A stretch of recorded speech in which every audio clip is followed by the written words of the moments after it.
Барша қазақстандықтарды 16 желтоқсан тәуелсіздік күнімен шын жүректен құттықтаймыз. 1991 жылдан бері Қазақстан көптеген жетістіктерге жетті.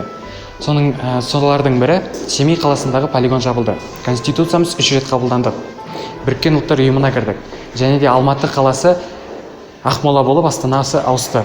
Және де алдыда көптеген жетістіктерге жететінімізге сенеміз.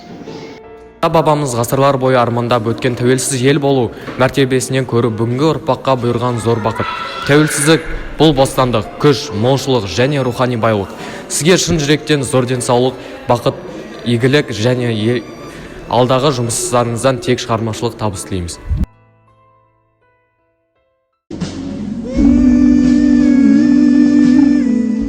Көзіме бүгін жас келіп тұр халайық, әрбір істі зердеге алып қарайық. Тәуелсіздік жолына жампед еткен ерлерімізді есімізге алайық.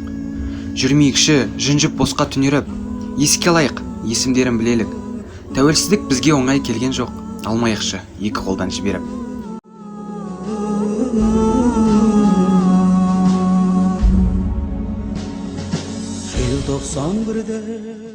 30 жыл азаттық, өзімізді құрсаудан босаттық. Ақтадық біз ата баба үмітін, қолда қызыр, көк туменен бостандық. Көрінді шынық, ай барлық